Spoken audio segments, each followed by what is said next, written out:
顶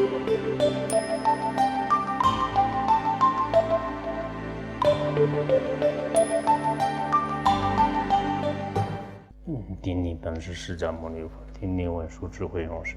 顶礼传承大德上师，无上甚深微妙法辈，千万千难遭遇。我今见闻得所则愿其如来真实义，为度化一切众生，请大家发无上殊胜的菩提心。下面我们继续宣讲入心论。那么入心论当中，现在正在学习数字菩提心的前行啊。前行当中，前面也学习了修七支供，同时也了解了不是自己的身体，以及做善事会向一切众生，舍己我执啊，这方面的教言都已经讲了。那么今天呢，还继续讲我们的这个会想呢，就是成为你众生之因啊，就是你以众生的因。自己一方面会想，一方面发愿，也可以说这是一个对未来的回向。就是那天我们在讲回向的时候呢，未来、过去、现在都有回向吧。那么这里现在我们正在讲的内容呢，应该对未来的一种这个回向。怎么样回向呢？就是我们这个发愿，或者是我们这个回向，将来我自己成为帮助众生、利益众生的一种因素啊，这样来这个摄持。元成如意牛苗品如意宝民主寂苗瑶啊，就寂灵瑶。如意珠宝书啊，这个宋词当中是这样讲的，意思就是说呢，就是愿我这个生生世世当中变成对所有的众生赐予一切所需啊，就不管是吃的、穿的、享用的等等，就是一切所需的这个如意牛。苗品如意宝，以及呢就是民主苗药如意树等等，就是这些在世界上呢就是极其难得的、极其可贵的、非常这种稀有的就珍宝，或者是如意这个如意宝等等来这个帮助众生，就是我们要这样发愿。那么首先大家应该清楚，所谓的如意牛呢，以前在有关经论当中也学习过，这个如意牛一般都是在这个就是犀牛贺主啊，就是犀牛贺主呢，这个所有的众生是依靠这个如意牛而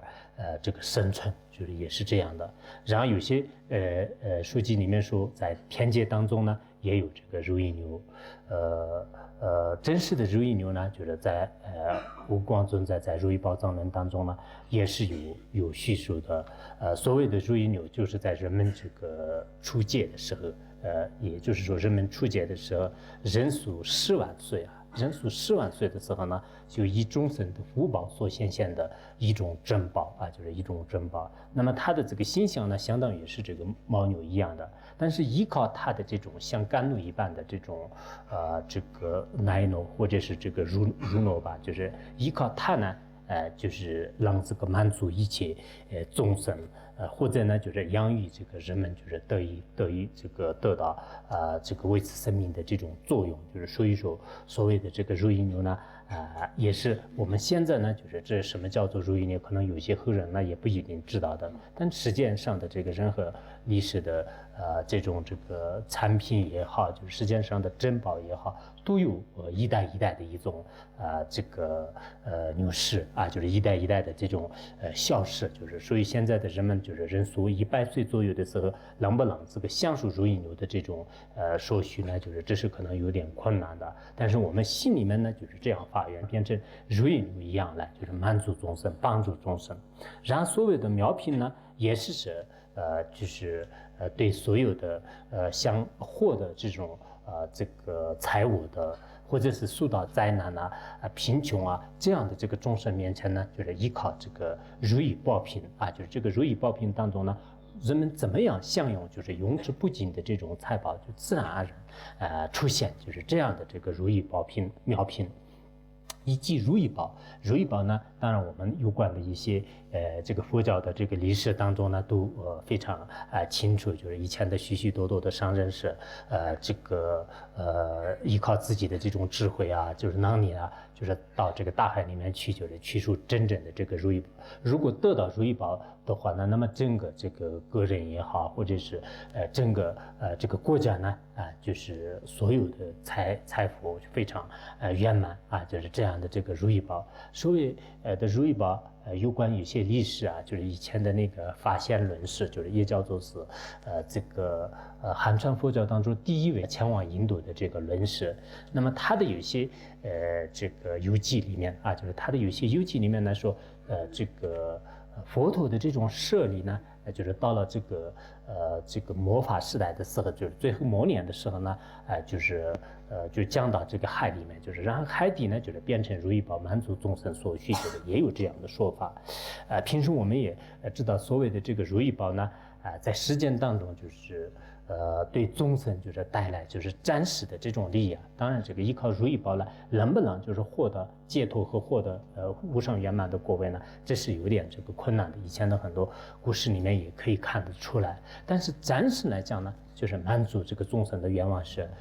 就是没有一个超过如意宝的这种功能呢。所以现在的有些上师们呢，这个就也就是说，很多这个上师呢，就是称为这个如意宝，就像我们这个上师如意宝以前那个头盖如意宝等等，就是有许许多多的一些这个如意宝，就包括这个现在国外有些观音菩萨的化身的上师呢，就人们都他称为是这个如意宝。那么这些高僧大德们他自己也是承诺，就人们呢，就是给他可以取这种如意宝的名称。这个缘起是什么呢？因为如意宝始终都是没有一个自我的分别念，就是始终都是满足这个众生。这一点我们学过报性论什么那个如中论等等，就是有关大乘殊胜论点当中都讲以如意宝的这种比喻就是这个显说这个佛的无分别的这个利益众生的事业就利益众生的事业。所以我们就像是如意宝一样的，就是自我的这种心呢一点也是没有的，始终都是他的所作作为一言一行全部是利益众生的。如果这样的话，那我们大乘修行人是怎么不希求呢？肯定是非常这个希求的一个珍宝。就是所以我们在座的人呢，自己也是应该就是像有些我们的这个传承上师那样，就是生生世世呢，就是自己像如意宝那样来，就是满足这个众生，就是这样来这个观想或者是回向发愿。回向发愿，然后呢，就是这样，包括如意宝的有些这个阐述和它的一些功德呢，就是在这个悲华经当中就悲华经当中呢，就是也有说那个就是描述就是也有描述。然后我们要发愿，就是将来呢，就是变成这个满足心愿的就是这个民主或者说细正怀主一切事宜的这种助业。当然，有些注释里面说，所谓的这个民主呢，就是指的是这个次民主就次民主的上师，就是瑜伽师因为有些瑜伽师的话呢，通过他的这种这个咒语就是通过他的这个修行呢，让很容易的就帮助这个无量的众生，就是这样也可以讲。或者我们平常这个实践的这个，不管是民主也好，陀罗尼主也好，或者是一些密主这个注意的能力是不可思议的。从另一个角度来讲，按照密宗的有些教言书里面讲呢，就是我们现在念的注语呢，跟本尊没有什么这个两样的。也就是说，观世音菩萨也好，或者是这个金刚萨埵我们课里面念诵的这些注语呢，实际上就是真正的这个诸护菩萨就诸护菩萨。除了这种心想或者是他的这种云养的语音的中心以外呢，就是没有别的一个真实的这个菩萨。因此呢，这个民主在实践当中来讲也是利益众生的这个非常好的一种这个方便方法。我们也这样发愿，就是愿我们生生世世变成就是实践当中力量非常强的那种民族来，就帮助一些众生就是饶益一些众生，就是这样来想。同时呢，也要向我们发愿，就是将来就是变成这个妙药就是灵丹妙药也就是说呢，就是能治这个84000病的一些妙药。因为我们大家也知道，末法时代的时候呢，众生的这种这各种各样的这个怪病的话，那就是也是层出不穷，就无边无际的。那么如果依靠诸佛菩萨的这个加持啊，就是让制止这些病的这种苗药就是出现的话呢，那对众生来说当然是莫大的这个利益啊。就尤其是我们平时身体不好的有些人来讲，就是这个作为医生呢，作为苗药呢，就是对他们来说也是众生的互助啊。就是看到一个医生，一般他没有生病的时候的是这个笑嘻嘻的，不管这个身体是这个医生的身体难看也好，人老了也好，这个人是有什么样的地位啊，有什么样的财产，一看到医生的时候呢，就是对医生特别的恭敬，不是别的目的，就是因为平常呢就是给他打针啊，或者是给药啊，是可能这个原因。说实话，在我们实践当中呢，真的这个有很多可怜的病人，就是有一些自己真正有一些就是能力的话呢，就是用就是苗药来就是帮助这个可怜的这些众生呢，也有就相当大的利益。然后自己有一些这方面的这种医术啊，就是自己有一些这方面的能力的话呢，就是也应该就是用上啊。就我们在座的导游当中呢，有些学医啊学得很好的，当然你们长期这样可能是对自己的文思修行有一点这个耽误，但是我想呢，你毕竟学了这么多年，就是然后有时候呢就是或者是半年呢，或者是这个几个月当中发心呢，就是帮助别人就这一点我觉得是非常有这个必要的啊，就有必要的。然后我们又要发愿什么，就是变成这个如意树。这个如意树呢，就是有些大乘教言当中也是在天界当中呢也有这个如意树，还有我们的什么有些这个佛经里面就是讲这个极乐世界呢，就是也有这个如意树。无光正在的有些教言当中呢，也说所谓的如意树呢，在人数8万岁的时候，人数9万岁的时候，人数9万岁的时候呢。就是每一个福报现前，每一个人的福报现就是降生一个人的时候呢，就是出现一个如意树啊。那个时候呢，就是人们把它的树果和树尾呢，就是作为这个香用，它的树叶呢，就是作为这个自己的身上的衣服啊，就是这样来。所以这个如意树呢，实际上是就是帮助这个众生的，因为在初阶的时候啊，就是在那个时候呢，不像我们现在人那样的，就是这个很多方面的这个生活的标准啊，生活的要求啊，就没有这样的，这样是有吃有穿，就已经过得非常快乐的生活。因此呢，在那个时候的人们呢，不像现在的人一样的。现在的人呢，虽然在有些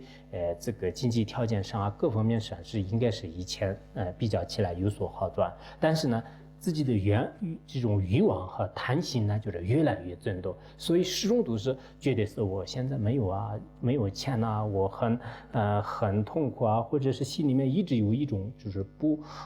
怎么说啊，就是始终是得不到一种满足的。这个向往，我记得是我很小的时候，我们隔壁有一个老乡啊，就是放牦牛的，有一个老乡，就是他呢，就是经常是比较难懂，但是他呢，就是心情特别的舒服。他经常告诉我们的一些这个家人啊，或者是给其他的老乡，现在这个所谓的这个家庭呢，就是每天都是很麻烦的事情。我们平时说话的时候呢，不要考虑的很多，就平时说话的时候啊，我现在家里很好啊，工作顺利啊，什么都很快乐，就口头上经常要有这样的习惯，这样的话过得很快乐。否则的话呢，我们坐在这个人世间是很痛苦的，这个也不行，那个也不行，这样那样的事情是非常多的。说我们平时呢，心情快乐是很重要的，我是不在乎的。他整天都是什么都可以，很好啊，有吃的有穿的这是很好，很顺利的，很快乐的。这样一看呢，别人也觉得确实是对，就是实际上你整天都说我这里不行，哪里不行，我忙啊，我伤心啊，这样你整天说了也实际上起不到什么作用。所以有时候呢，人的这种可能心情也有关系。我们在座的修行人呢，也这个心情呢也快乐一点，就是不要说今天我背的也不好，考的也不好，我身体也不好，吃的也不好，穿的也不好，这走路也是不方便，心情也不舒服，房子也漏水，什么事情都这样说的话呢，就是整天都是很痛苦的。就让我们反过来说考的也还可以的，吃的还行，天气也可以，下雨也可以，没有不下雨也可以，什么都还可以。如果有这样的心情的话呢，的确生活呢，就是有时候就是有一种这个快乐的这种状态吧。就是我觉得不管怎么样呢，我们这个发愿的时候，实践当中凡是非常这些稀有的啊，就以前的如意树啊、如意宝啊这些的话呢，我们现在就是人们有些享用的话呢，恐怕是也有一定的这个困难，因为古人的有些用具的话呢，我们这个现在呢，就是别说是以前这个人数8万9万岁的时候啊，就是包括我们这个在前几个时代啊，就是大概是在这个几百年以前的一些生活跟现在呢，就是有所这个转变的啊，就有很大的这个差别啊。就是那天我在上海的时候，我看了这个10年革命。当时那个文革期间的一些，人们的这种生活啊，就是他的穿着啊、意识啊，好多跟现在的这个现代人呢，就是截然不同的，就是所以说时代一过的时候，人们有时候想起来呢，就是可能是觉得是不是这些是一种传说啊，一种神话，不能这样想，就是实际上是这些是确实是有这样功用的，有这样能力的一些如意树啊、如意宝是在实践当中是存在的，但是我们现在呢，就是到了这个人类到了今天的时候呢，就是我们这个如言呢，就是不一定让这个出现的。比如说我们现在就是经常应用的一些网络的一些方便方法，计算机啊、电脑啊，就这些方面的方便方法的话呢，实际上现在的很多人呢，就是尤其是有一些智慧的一些知识分子的话，那就是整天都是依靠这些来，就是做各种各样的为社会啊、为人民、为自己的一些事情呢，整天都在做。但是这样的操作呢，再过几百年以后，再过几千年以后呢，可能这个下一代的这个人类一回顾的时候，这些呢，就是只有是一种历史的资料而已，就是真实的这种事物呢，就是不一定是存在的。就这就是我们人类的福报和人类的这种历史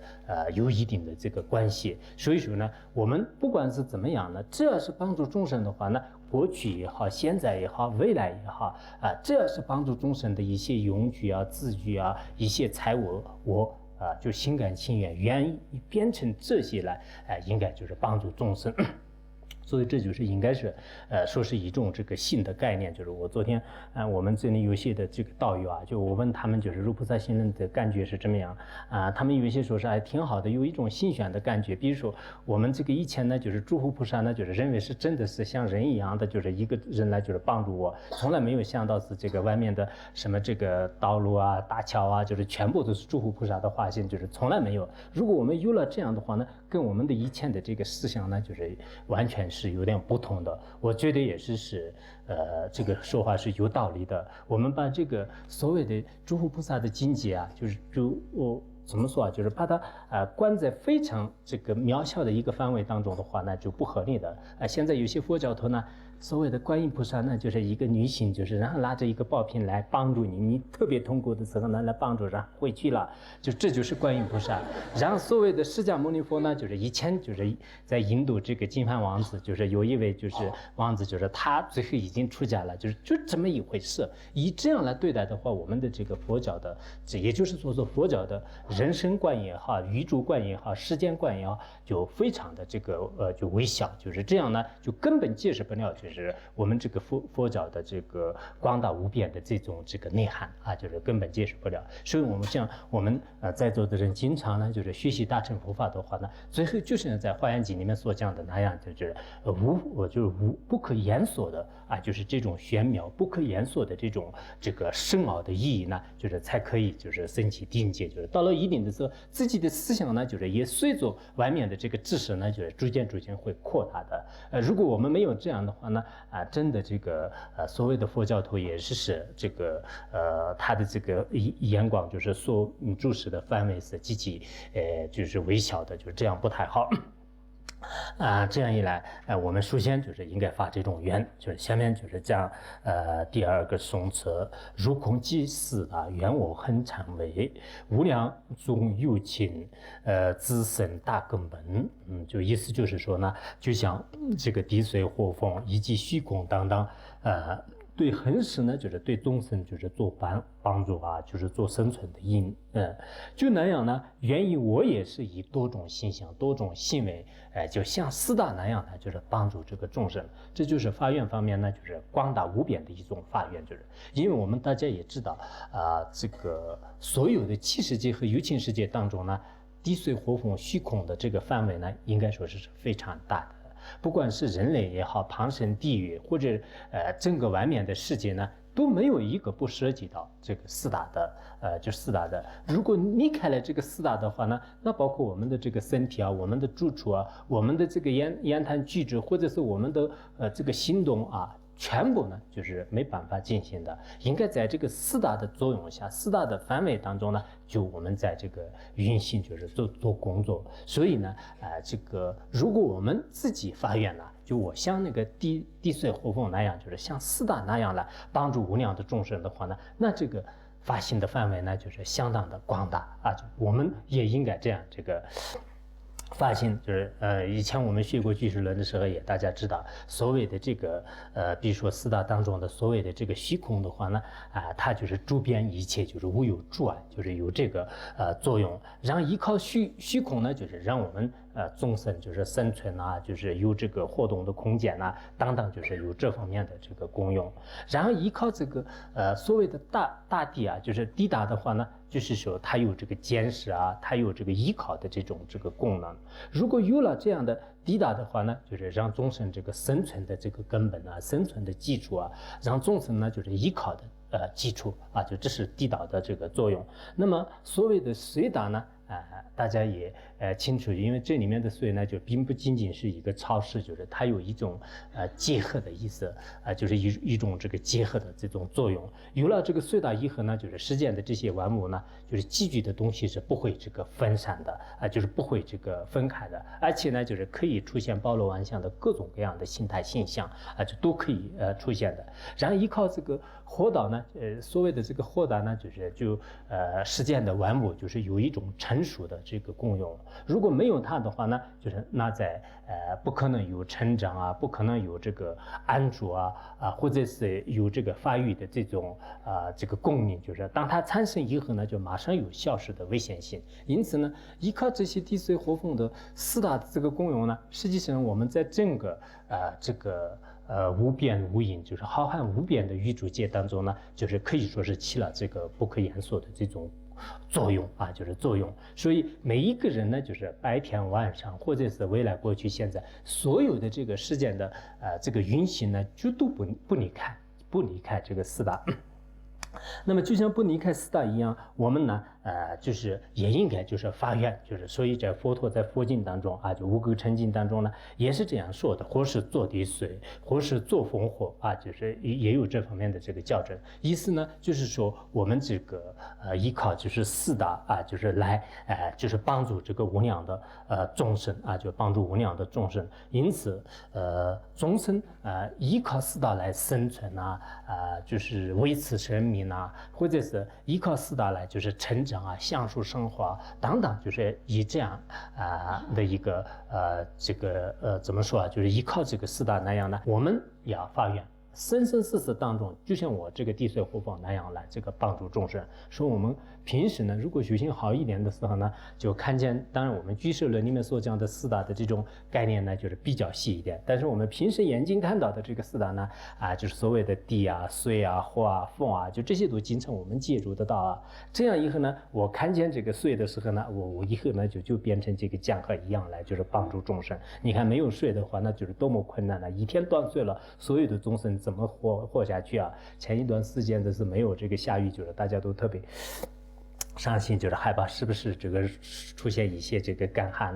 但今天晚上开始会不会有点就是下雨，就是大家都特别高兴就所以呢，我就变成这个雨水也好，大地上的江河也好，就是像水大那样来帮助众生，就是应该这样。如果我们看见就是什么这个大地高山在这个时候呢，就像是依靠这些这个大地和道路呢，就是利无量的众生，原我也是变成就是这些大地来帮助众生。然后同样的道理，就是我们看当然看虚空不行是吧？昨天音频里面刚刚讲了，就心里面可以想这个虚空就是因为音频跟我们现在的这里的说法是不同的。我们现在呢，就是随着时间的弥亚而去，这样随着时间的弥亚而去的话，那个看虚空也是可以的。如果时间的这个真正的真理而去的话，看虚空也不行的。但是如果没有虚空的话呢，我们现在动也动不了。就是原来有一个老看播天天呢说是虚空的法相都是无碍的，虚空是存在，虚空没有存在的话呢我们辩论是怎么样动呢？就是不能辩论所以你知不知道是我现在可以辩论就是虚空的功德他天天都这样讲，所以我们也应该就是感谢虚空啊，就是如果没有感谢虚空的话，那我说话也是没有办法的，你们听法也更没有办法的，所以应该我们也变成这些世道来这个帮助众生，就是这样来想。下面下一个颂词啊，带着金须带着金空际，有情种种劫，殊途系涅槃，愿成自圣因。那么下面我们讲在这个天边无际的一切众生啊，获得涅槃之前，依靠就有不同的途径依靠不同的这种方便方法来，就是没有获得真实的如来圆满正等觉的涅槃的果位之前呢，愿我们就是出现种种劫。我们刚才呢就是也是依靠四大，其实这个颂词当中呢也是主要是讲那个四大的这种种种戒行那样呢，我们也是就变成这种四大，就来这个帮助无量的众生，以成为就是他们就是生存的这种根本就是成为生存的根本。因为前一个颂词呢，主要是讲那个从范围方面讲的就是这个东南西北也好，就是整个广大无边的范围的角度来讲，四大呢就是没有一个不变的地方。那么这里呢，就是这个时间方面讲的，时间方面的话呢，实际上所有的无数无边的众生呢，获得涅槃的话，那这个时间是当然是非常非常的漫长啊。在这样的这个漫长时间当中呢，就是愿我们就像是变成这个四大一样来，就是利益这个无量的这个众生。那么这里这个四大呢，就实际上是这个学集论当中就是引用了这个什么这个无尽意就是无尽意菩萨品呢，就宣说过，这个佛经当中呢就是这样讲的，就是我的这个身体呢就是做这个众生的这个事情，就像是滴水火风就是四大那样来，以种种方式、种种途径、种种所愿、种种这个资具来这个帮助众生。就这个大家应该理解，就是以四大呢，就是以种种方式、种种途径、种种什么这个所愿和种种这个资具来这个帮助众生那样，愿我也是在生生世世当中，就是无量无边的世事当中呢，就是以种种这个现象种种所缘种种秩序种种途径来，就是帮助无量的这个众生。所以呢，我们这一句呢，主要是讲这个对未来非常这个就长远的这种发心，就是我们平时呢也心里面应该这样想。我们看到这个宇宙万物的这个事件界当中呢，就是有这么多的微尘，有这么多的这种这个细微的法，那么每一个这些法呢，实际上是对我们的众生呢，就是带来不同的一些这个利益。那么我们也发愿，就像这些四大界当中呢，就是对众生通过不同的途径呢，就是对众生帮助一样的。愿我来自生生世世获得涅槃之前呢，都依靠这种方式来帮助众生，应该这样来发愿。所以这样在这个世界当中，不是一个佛的化身，也可以说我们自己呢，就是没有一个不能就是发愿的，就是应该发愿。这样帮助众生的话呢，你也可以把自己呢，就是这个什么观想或者是发愿呢，就是将来我成为喜欢照相机的人面前呢，我出现为照相机。然后喜欢什么这个扫地的人呢，就是他认为是这个就是这个扫帚，就是对他来讲是很重要的，就是然后喜欢开车的人呢，就是在他面前就是出现那个轿车。然后喜欢开拖拉机的人呢，然后他面前呢，就是也出现那个拖拉机，就是应该这样来想。凡是我们在这个事件当中就是里里外外也好，或者是这个上上下下所有的事件当中的这些万物，只要对帮助众生的一切资具、一切财物呢，我们这个都可以发愿，可以这个利益。这样以后呢，我们刚才所讲的一样，确实我们发愿的范围是非常这个广大的。那么我们没有发这样的愿呢，能不能升起菩提心呢，就是有非常大的困难。所以在座的各位呢，一定要就是扪心自问，我们就是发了这个愿没有，发了这个心没有就你看前面呢，就是我们这个讲这个七支供的时候呢，就是做忏悔这些呢，就主要是前除违愿方面的这种这个准备。然后呢，我们随喜供养这些都是就是创造顺愿就是创造顺愿。后来呢，我们就是学习了，就是不是身体就是不是身体呢，就是去掉只是我执就是应该呢就是获得这种这个真正的菩提心的这种基础。同时我们现在在这里呢，就是发愿，就是帮助众生，就是一定要有这样的这个利他心。那么这几个条件呢，作为一个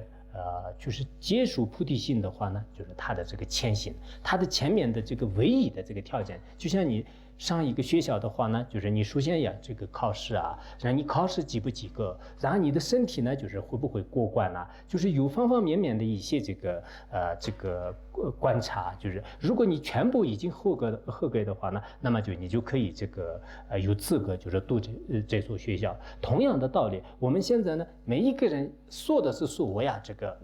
什么树菩萨戒啊，我要这个相续当中升起菩提心啊。实际上，你前面的积累资粮、前除罪障，然后这个舍弃自己的身体，尤其是我们后面现在的这种发愿呢，就我从现在开始要帮助无量无边的众生啊，来自浩瀚世界当中呢，我就不管是变成什么样都可以，只要帮助众生的话呢，都变成那样的，应该有这样的这种发愿。当然，对这个观点，以上的这个观点的话呢，像那个。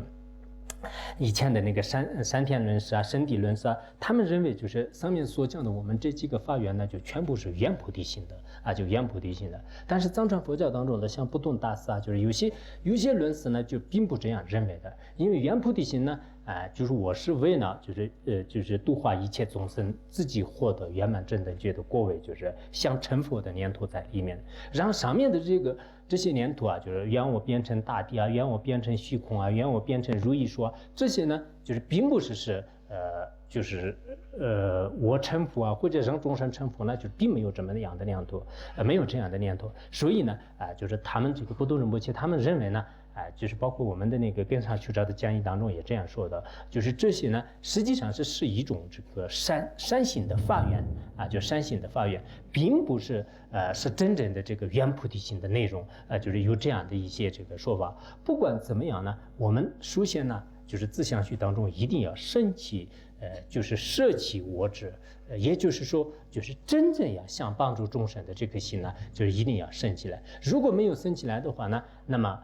所谓的这个菩提心呢，就是应该说是这个一个高质量的这种思想啊。我们现在世间的有些话来讲的话呢，就是它是一种这个高质量的思想境界啊。那么这个呢，就是一般的一个用气当中是不会这个容纳的，也可以说是一般的一些。就是不清净的来源呢，就是来源当中是不可能这个产生的，就是包括这个《华严经》当中也是有的。所谓的这个金刚转世呢，就是或者说是这个金刚物当中，或者说是金刚什么那个春境里面呢，就是可以出现的。但是一般的这个物质当中呢，所谓的金刚宝是不可能出现的。同样的道理，所谓的这个菩提心金刚宝啊，就是菩提心金刚宝的话呢，就是一定要。就是摄起忘我的，就是纯正的这种善性当中啊，就是善性的这种境里面呢，就是可以出现的。一般的我们的众生的自私自利的心啊，或者是已经自我保护的心当中，能不能出现呢？就是不会出现的。因此，根据我们大乘经典来叙述的话呢，大家应该知道是所谓的这个菩提心的来源呢，当然是有一定的这种这个怎么讲啊？就是喜欢积累资粮的，喜欢呢就是断除我执的，而且呢愿意帮助众生的这种思想是极其广大，愿意就是让利益无量无边的众生的这样的心态当中呢，就是所谓的这个菩提心是可以升起来的。就像我们以前在密宗当中也是这样讲的嘛。就是那个雪山的四智的入智的话，那就是一般的这种勇气里面呢，就是不可能就是注入的，就是只有这个真正的一些纯净的宝物里面呢，就是可以这个装的。同样的道理，所谓的这个菩提心呢，你是就小乘根基的人啊，或者是平时对这个解脱呢一点向往都没有的人啊，那么这些人的相续当中能不能升起菩提心呢？相当困难的。因此我们在这里呢，就是宣讲菩提心的真心的时候呢，大家务必要观察自己的心呢，就是能不能看为这个菩提心的法器，这一点就是至关重要。这是我们前面讲的是这个菩提心的前行啊，就讲了很长时间了，下面我们讲这个菩提心的真心部分啊，这个真心部分呢就是非常的重要我想呢首先把这个我们诵词的意义给大家简单的介绍一下，然后呢给大家也传授一个菩萨戒这样的这个传输菩萨戒呢，不仅是我们在座的一些各位这个面前呢也可以传输，而且呢就是通过我们的这个电视啊、网络啊，或者是依靠其他的这种方便方法呢，就是有缘的这种有信心的人面前呢，我相信我们也可以这样的这个传输。这种传输能不能得到菩萨戒呢？我相信应该得到的。记得法王如意宝以前在这个美国的时候呢，就是当时他老人家看到一个登州法王的那个观世音菩萨的一个灌顶的这种录像片啊，就是一个录像记录。就是当时上是呢，说我以前对这个登州法王有很大的信心，但是这一辈子当中是没有缘分已经见到，因为当时登州法王已经这个第二世登州法王已经圆寂完了，但是呢就即使真正的人是没有见到的话呢，但我想通过这个电视呢，就是也应该能获得灌顶，就是当时我们在座的人呢，就是全部在这个电视面前就跪至合掌，而那个结束了这个灌顶。所以我们也清楚，我们上师如意宝呢，一般来讲是对很多传承啊，对很多的这种这个传统做法呢，就是非常的严格。如果这个电视上啊，就是这个屏幕上的这些没有一点的缘起和加持的话，那就是他老人家自己也是不会这样的。因此我想呢，通过就这个理由吧，就是我们现在依靠这种电视呢，或者是依靠这种方便方法来为大家传输这个皈依戒啊，这个菩萨戒啊，就是应该是让大家都会得到的。就是现在也是有许多的一些这个包括一些印度和这个台湾的一些高僧大德呢，通过这种方式来给大家传输戒律啊，传输那个什么这个皈依戒啊，就这种现象都是有的，这也是应该说是符合这个教理。那么我们下面呢就是真心，就是也就是说数次菩萨戒的真心。这个真心颂词当中是这样讲的，如喜诸善事，先发菩提心，复此寻居住菩萨住穴处，如是为利身，我发菩提心，复于住穴处此地清修学啊，就这是这个字面上解释呢，大家应该非常清楚。意思就是说，这个我们发菩提心的时候呢，应该首先要知道，以前释迦牟尼佛、阿弥陀佛、药师佛以及这个不动佛等等就是所有的十方如来呢。也是发了这个菩提心的。然后从菩萨当中呢，观世音菩萨、文殊菩萨、弥勒菩萨等等，就是这些无数的这个菩萨呢，他们也这个发了这个菩提心的。当然我们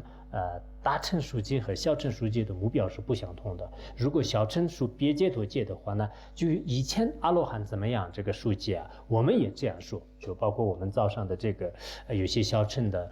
这个报关在戒啊，或者是一些比丘比丘尼戒啊，全部是学习这个阿罗汉，就是小乘的阿罗汉。那么大乘的这个菩萨戒呢，就要我们想学习以前的这个诸佛菩萨。那么诸佛菩萨呢，以前在这个因地的时候他们呢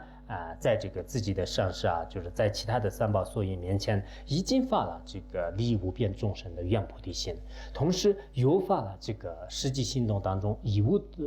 六度四摄来这个行持利益的信菩提心就信菩提心，并且呢，他们也是按自己的这个发心和承诺，就根据自己的根基树持了菩萨戒就树持了这个菩萨戒，最后菩萨戒圆满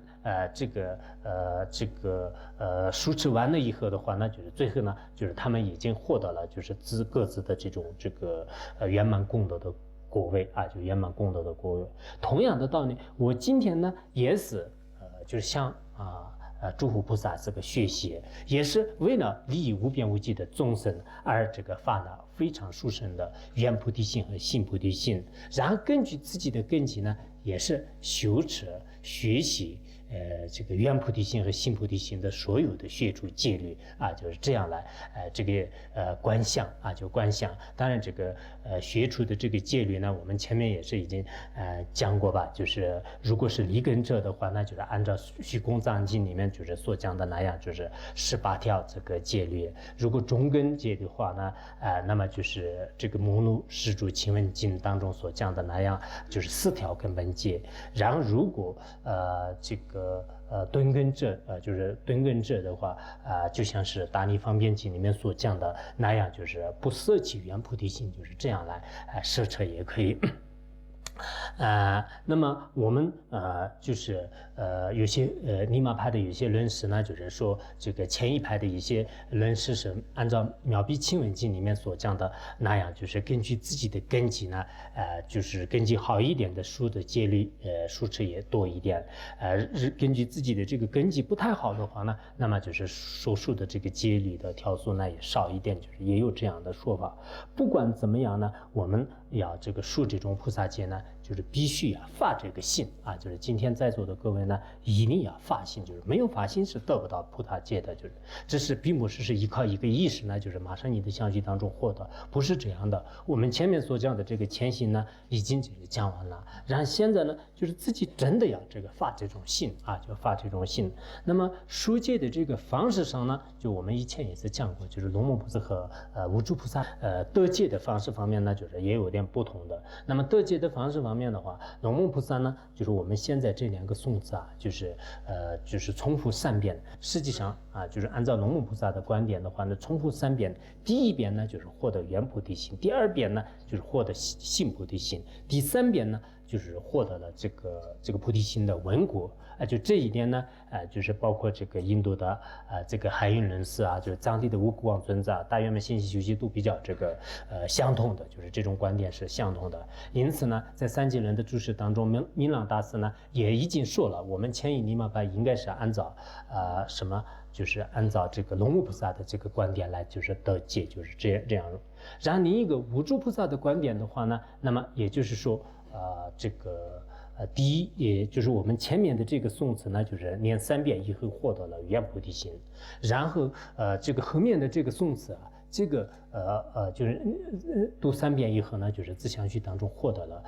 这个性菩提心。所以无著菩萨的观点呢，就是原菩提心和性菩提呢，并不是同时结束的，应该是这个分开结束的。先自相续当中获得了原菩提心，然后自相续当中获得了这个性菩提心。就是而龙母菩萨的观点呢，就是原菩提心和性菩提心呢，就是同时得数的啊，就是同时得到的，有这样的一个差别。当然，这个传接者呢，我们以前也是讲过，如果自己的因缘全部具足啊，就是所谓的这个大乘上师精通一切仙宗和菩萨乘的自相续当中具有菩提心、菩萨戒的这样的上师遇到的话呢，那么在上师面前就是得数，就是这是一种方式。如果这种条件没有具足的话呢，自己就是陈设佛像啊、佛塔，在这个佛经三宝所以面前就是这个观想啊，就然后呢就是祈祷合掌，自己就是得数这个菩提心的菩萨戒。如果这种这个条件也是不具足啊，以前这个文革期间呢，那个时候呢，可能就是连一个佛像和什么这个经函呢，就是也非常难找。在这种情况下呢，就是你自己的前面就是观想，就是四方如来，然后在这个诸佛菩萨面前呢，就是祈求这个3大垂念，就是也就是一切佛啊，就是释地菩萨、金刚上师，那么就是请垂念我要在你们面前结束菩提心，就是这样来这个数字菩提心，就是这样都可以。所以呢，不管是你哪一种这个方法呢，都是这个合理的。因此我们呢，在有生之年当中，一定要就是在自相续当中有一个菩提心，就这一点是非常的重要。因此我们今天呢，我想给大家也是简单的这个传述一下这个菩提心，也就是叫做是这个菩萨戒。希望呢大家首先就是心里面要想，就是我为了就是利益天边无际的一切众生，就是从今天开始呢，就是加入真实的这个大乘的佛教这个行列当中，我一定要树持一个菩萨戒。就是一方面呢，就是你们这样想就一方面呢我们就是大家就是共同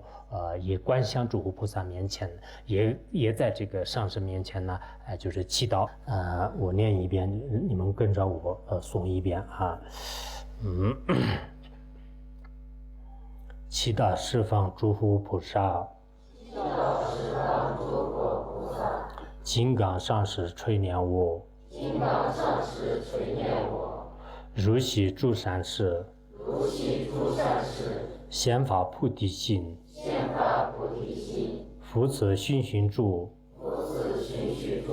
菩萨住学处，如是为你胜，我法菩提心，伏于诸学处，此地清修穴，七大十方诸佛菩萨，金刚上师垂念我，如昔诸善士，显发菩提心，复此熏熏住，菩萨住学处，如是为你胜，我法菩提心，伏于诸学处，此地清修穴，七大十方诸佛菩萨，金刚上师垂念我，如昔诸善士，显发菩提心，复此熏熏住，菩萨住学处，如是为你胜，我法菩提心，伏于诸学处，此地清修穴，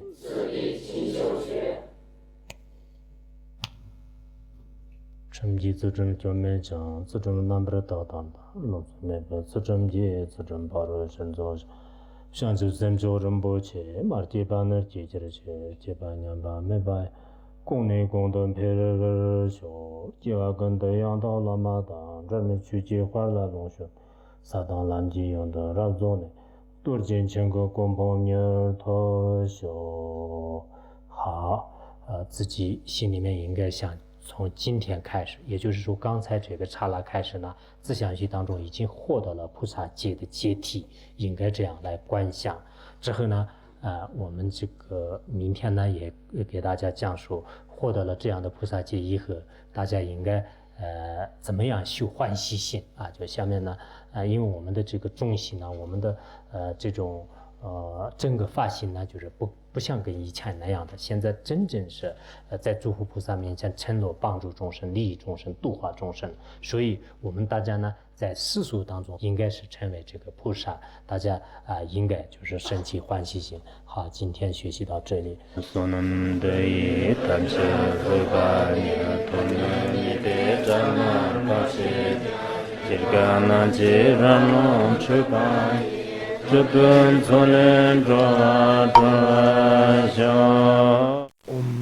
ahum banzarangara padma sadardo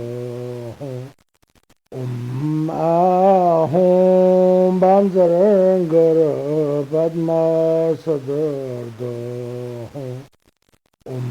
ahum banzarangara padma sadardo